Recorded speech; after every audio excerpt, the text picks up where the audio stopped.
जहां पर भी ग्रुप है उस ग्रुप के दो बेसिक फंक्शन हमें समझने होंगे।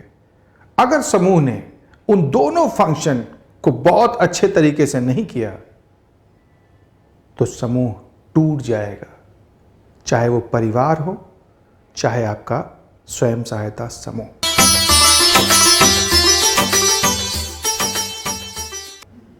तो वो दो फंक्शन क्या हैं, उन्हें कैसे समझा जाए और किस तरह से उन दो फंक्शंस को मजबूत किया जाए ताकि एक समूह में ये दोनों फंक्शन प्रॉपर तरीके से, बेहतर तरीके से काम करते रहें और समूह एक मजबूत संगठन बनकर उभरे, आपका परिवार एक मजबूत परिवार बनकर उभरे।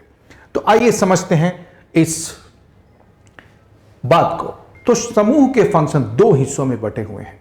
एक फंक्शन जिसे हम कहते हैं मेंटेनेंस फंक्शन और दूसरा जिसे हम कहते हैं टास्क फंक्शन। अब मेंटेनेंस फंक्शन और टास्क फंक्शन क्या है, आप ऐसे समझिए जैसे मैं और आप अपने शरीर को बनाए रखने के लिए, इसे स्वस्थ बनाए रखने के लिए, मजबूत बनाए रखने के लिए भोजन करते हैं। तो ये जो शरीर को बनाए रखने का काम है ये मेंटेनेंस फंक्शन है। और जब हम शरीर से काम लेते हैं अलग अलग प्रकार के, तो वो हमारा टास्क फंक्शन है, क्योंकि हम उससे उद्देश्यों की प्राप्ति करते हैं। लेकिन समूह में या परिवार में इन फंक्शंस को कैसे समझा जाए, तो आइए मैं आपको समझाता हूं इन दोनों फंक्शंस को। मेंटेनेंस फंक्शन में सबसे इंपॉर्टेंट फंक्शन है संवाद। आपके परिवार में या समूह में संवाद की प्रक्रिया अगर बेहतर तरीके से नहीं हो रही है तो लोगों की इच्छाएं, लोगों की चिंताएं, लोगों के मन की बात, लोगों की समस्याएं आप तक नहीं पहुंचेंगी, या जैसी पहुंचनी चाहिए वैसी नहीं पहुंचेंगी। और आपका परिवार और समूह जब अपने सदस्यों के बारे में ही नहीं जानेगा तो वो जो एकता, अखंडता, जो संगठन है परिवार का, वो धीरे धीरे कमजोर होने लगेगा। दूसरी बात, संबंध। अब समूह में अगर 10 लोग हैं या परिवार में 8 लोग हैं, इनके जो आपसी संबंध हैं, इन संबंध में मधुरता, इन संबंध में एक दूसरे के ऊपर डिपेंडेंस, एक दूसरे के ऊपर विश्वास, एक दूसरे के ऊपर ये विश्वास कि मेरे तकलीफ में, मेरी खुशी में, मेरे उत्साह में सदैव ये समूह मेरे साथ खड़ा है, अगर ये होगा तो ये संबंध के बंधन मजबूत होंगे। साथ ही साथ समूह को अपने आप को बेहतर बनाए रखने के लिए और लोगों से भी संबंध बनाने की आवश्यकता पड़ती है। जैसे एक एसएचजी है तो उसने वीओ के साथ संबंध बना के रखे हैं, अपने सीएलएफ के साथ संबंध बना के रखे हैं, अपने ग्राम पंचायत के साथ संबंध है, ग्राम पंचायत के प्रतिनिधियों के साथ उसके संबंध है। तो जितने विस्तार में वो अपने आंतरिक संबंध और बाहरी संबंध दोनों को मजबूत करेगा, वो समूह मजबूत होगा और उसका मेंटेनेंस फंक्शन प्रॉपर काम कर रहा होगा। नियमावली बनाना, यानी जैसे परिवार में नियम वैसे समूह में नियम, और साथ ही साथ इन नियमों का पालन करवाना। पालन करवाते वक्त हो सकता है कि किसी को अच्छा ना लगे या किसी को अच्छा लगे, लेकिन समूह किस प्रकार से नियम का निर्माण करता है और निर्माण करने के साथ साथ कितने दृढ़ता के साथ उन नियमों का पालन करता है, जितने बेहतर तरीके से इन नियमों के पालन होंगे उतना आपका समूह और उसका मेंटेनेंस फंक्शन यानी उसकी अंदरूनी ताकत मजबूत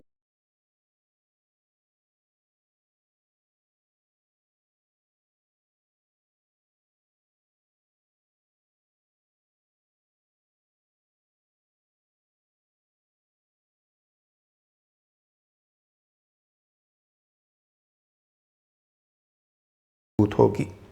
विवाद का निपटारा, किसी भी प्रकार का अगर विवाद होता है तो समूह किस प्रकार से उन विवादों का निपटारा करता है और निपटारा करते समय कितने संयम से काम लेता है और समस्या निवारण की प्रक्रिया का पालन करता है कि नहीं। मैंने आपको पिछले एपिसोड में समस्या निवारण की प्रक्रिया समझाई थी, अगर आप नए हैं तो एक बार वो प्रक्रिया देख लें। साथ ही साथ प्रोत्साहन और सहयोग, समूह अपने सदस्यों को किसी भी कार्य को करने के लिए, किसी भी कार्य को पूरा करने के लिए किस तरह से इंकरेज करता है, किस तरह से उन्हें प्रोत्साहित करता है कि वो आगे आए, आगे आकर अपने लक्ष्य की प्राप्ति के लिए साथ मिलकर काम करें। किसी दीदी को समस्या है, कितना समूह उन्हें इंकरेज करता है अपनी समस्या रखने के लिए। और यहां जो आमतौर पर इस्तेमाल होने वाले शब्द हैं कि क्या समूह या आपका परिवार एक सुरक्षित स्थान है जहां पर उसके सदस्य अपने मन की बात रख सकते हैं, और साथ ही साथ अगर कुछ नया करना चाहते हैं तो वो प्रयोग समूह में करके देख लें कि ये प्रयोग कितना प्रभावी हो रहा है।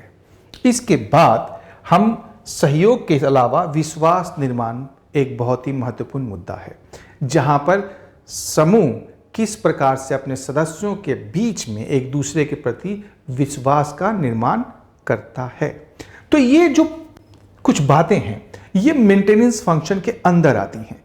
ये वो कार्य हैं जो करने से समूह मजबूत होगा, समूह में सदस्यता की भावना मजबूत होगी, एकता की भावना मजबूत होगी, साथ मिलकर काम करने के प्रति लोग आगे आएंगे और एक दूसरे के प्रति किसी के भी मन में कोई मुटाव नहीं होगा। लेकिन समूह का निर्माण सिर्फ साथ बैठकर बातें करने के लिए नहीं है, या आपस में एक दूसरे के प्रति सहयोग करने से समूह मजबूत तो होगा, लेकिन अगर समूह के पास लक्ष्य ही ना हो, इसलिए टास्क फंक्शन भी महत्वपूर्ण है। और टास्क फंक्शन क्या है? लक्ष्य का निर्धारण करना कि इस वर्ष, इस महीने, आने वाले दिनों में हमने क्या लक्ष्य रखा और हम क्या हासिल करने जा रहे हैं। साथ ही योजना का निर्माण और उसका क्रियान्वयन, उस लक्ष्य को प्राप्त करने के लिए योजनाओं का निर्माण करना और निर्माण के साथ साथ उसका क्रियान्वयन करना, ताकि वो धरातल पर उतरे, जो अभी तक सोच थी वो सच्चाई बन जाए। और साथ ही साथ निर्णय लेना, समय समय पर निर्णय लेना बहुत बहुत महत्वपूर्ण है। निर्णय की प्रक्रिया में मैं आपको अगले एपिसोड में बताऊंगा बहुत ही अच्छे तरीके से कि किसी भी परिस्थिति में निर्णय कैसे लिया जाता है, निर्णय क्या है। तो निर्णय लेना एक टास्क फंक्शन है। साथ ही साथ समस्या का समाधान, टास्क से संबंधित समस्याओं का समाधान, यहां संबंध से संबंधित समस्याओं का समाधान। साथ ही साथ प्रबंधन। अब जैसे एसएचजी है, तो एसएचजी में आप देखेंगे बहुत प्रकार के प्रबंधन की आवश्यकता है।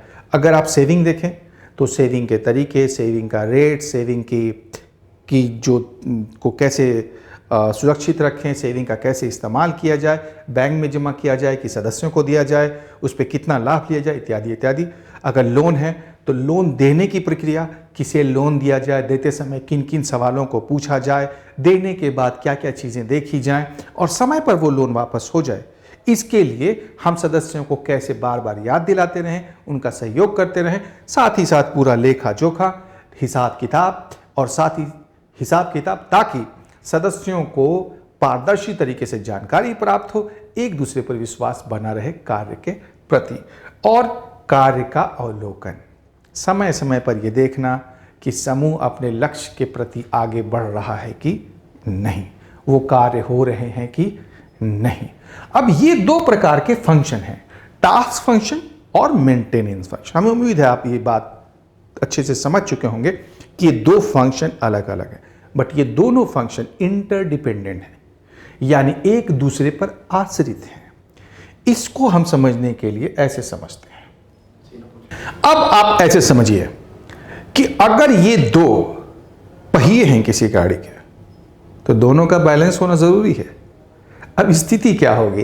किसी भी समूह में अगर आप जाते हैं या किसी समूह को आप सशक्त करने का प्रयास कर रहे हैं, उनको ट्रेनिंग कर रहे हैं, उनके सहयोग दे रहे हैं, आप सीआरपी हैं, आईसीआरपी हैं, या आप सामाजिक कार्यकर्ता हैं या किसी एनजीओ में हैं, आप जब किसी समूह में जाते हैं, इन दोनों फंक्शंस को आप समझ चुके हैं। अब आगे क्या समझना है?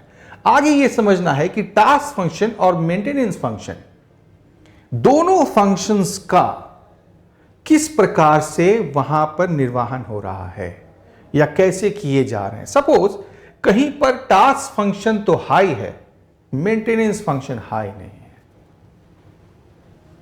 यानी समूह समय पर उधार देता है, समय पर वापस भी लेता है, समूह बहुत प्रकार के लक्ष्य बना रहा है, पूरा कर रहा है, लेकिन समूह सदस्यों की भावनाओं पर ध्यान नहीं देता, सदस्यों की एकता पर ध्यान नहीं देता, सदस्यों के आपसी विवाद के निपटारे पर ध्यान नहीं देता। तो समूह कागजों में तो आपको बेहतर रखेगा, लेकिन आंतरिक तौर से जो सामूहिक भावना है वो धीरे धीरे कमजोर होती जाएगी। और ऐसे समूह एकाएक टूट जाते हैं।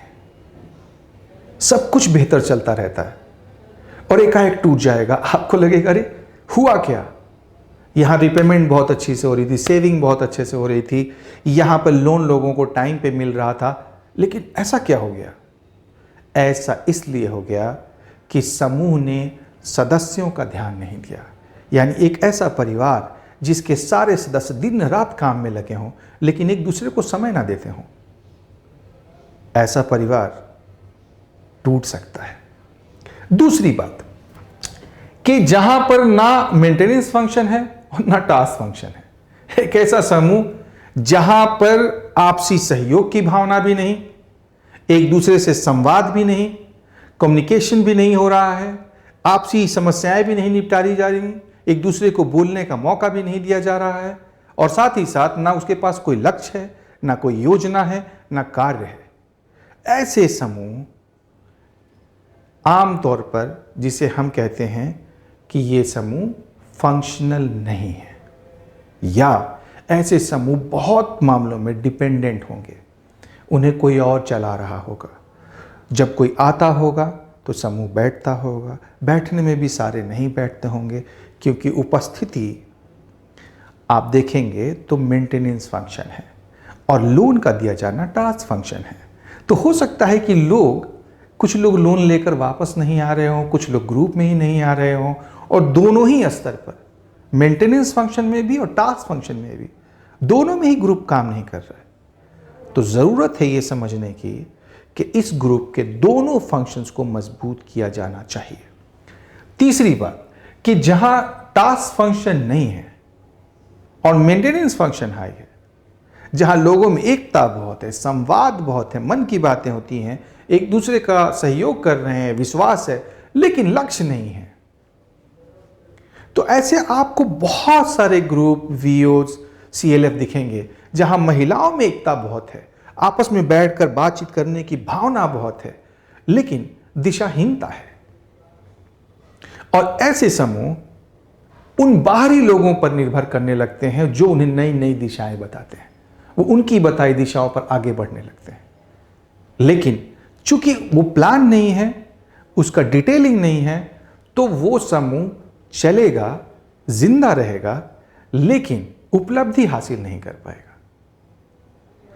और सबसे बेहतर परिस्थिति जहां मेंटेनेंस फंक्शन भी हाई है और टास्क फंक्शन भी हाई है, यानी एक ऐसा सीएलएफ जिसके पास लक्ष्य है, जिसके पास कार्य योजना है, जिसके पास अपनी जितनी भी संसाधन है उनके इस्तेमाल करने के लिए सोच है, जहां पर उन्होंने कार्यों का बंटवारा कर रखा है, जहां पर वो लोन बहुत अच्छे से दे रहे हैं सदस्यों को उनकी ज़रूरत पर, और सदस्य भी समय पर वापस कर रहे हैं, लेखा जोखा एकदम चमकदार, पारदर्शी है, और साथ ही साथ जहां उपस्थिति भी बढ़िया है, चर्चा भी बहुत अच्छे से होती है, सारे खुलकर बातें करते हैं, एक दूसरे का सहयोग करते हैं, अगर पता चल जाए किसी दीदी को कुछ तकलीफ है तो सारे एक साथ इकट्ठे हो जाते हैं, इत्यादि इत्यादि।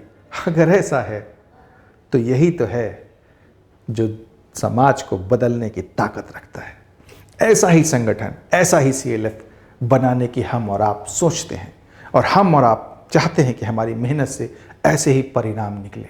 दीदियों की मेहनत से ऐसा एक संगठन खड़ा हो जो समाज को, गांव को बदल दे। लेकिन मैं सामाजिक कार्यकर्ता हूं, मैं लोगों को कैसे समझाऊं कि ये मेंटेनेंस फंक्शन क्या होता है और टास्क फंक्शन क्या होता है? क्योंकि मैं पहले भी कह चुका हूं, आप जितना बोलेंगे लोग उतना कम समझेंगे। अगर लोगों को समझाना है तो कुछ प्रयोग, कुछ परिस्थितियां, कुछ खेल उन्हें खुद करने का मौका दें, अपने हाथों से, अपने अनुभव से, अपने पार्टिसिपेशन से सीखने का मौका दें। और इसके लिए मैं आपको बताने वाला हूं 5 खेल।